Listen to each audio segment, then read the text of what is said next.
Let's begin with the obvious and the invisible.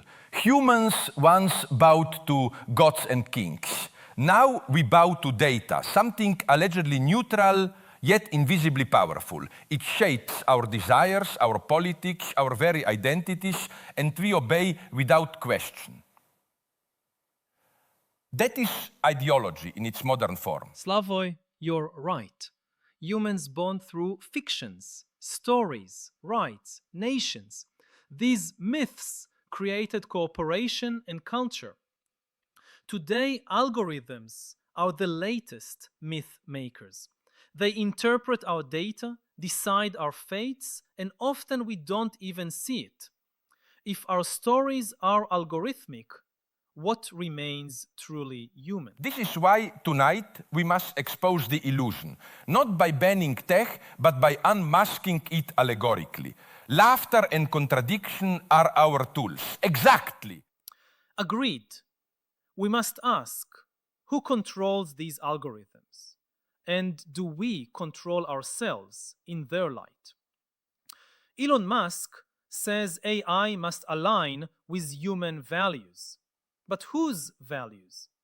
That question reminds us that humans are not rational number crunchers. We're storytellers.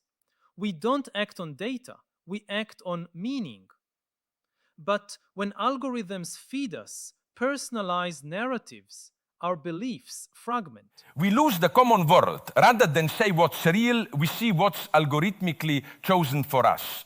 This is subliminal power, and it's precisely why we need to laugh to remember reality isn't optional. Consider the addictive loop of social media. Your dopamine-reinforced story becomes your identity. You are no longer the author. You are the algorithm's puppet. Yes, the algorithm becomes your subjective big other. You sense it watching, judging, even if no human does. That's ideological surveillance. We risk becoming predictable, even programmable. We must reclaim unpredictability as a human attribute and engage with randomness, critique, play. Play. Precisely. Ideology is destroyed when it becomes unserious. A parody of data power is the most effective subversion. So maybe human means resistance to being fully known, embracing mystery, contradiction, unpredictability. Take the French Revolution. It was fueled by Enlightenment ideas, liberty, equality. Without these stories, France would have stayed feudal. Ideas sparked structure change. True. But the revolution had hidden scripts, power dynamics, class violence, ideology even among revolutionaries. Ideas don't float. They reside within pre-existing structures, capital, desire, subjectivity. Yet structures remain inert without ideas to animate them. A bank is a structure, but the belief in money makes it live. So what should matter more, idea or structure? They aren't separate. You dismantle structures by disrupting ideas. That's why I argue for a dialectical rupture. So the structure fails its own logic, then the myth withers. And that is why education matters, not only teaching facts, but showing how stories are shaped within systems and how systems reinforce stories. Yes, but also show how systems resist reform, how capitalism absorbs descent into commodity fetishism, turning protest into Instagrammable slogans. The structure eats the idea. We've seen it. The 1968 protests became corporate branding.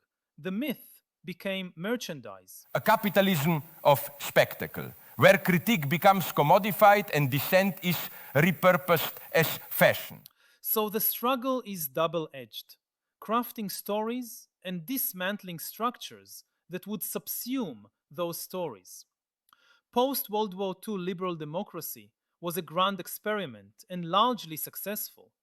But today, it's threatened by algorithms, populism, authoritarian tech, surveillance filters, micro-targeting, data colonialism, these are existential threats.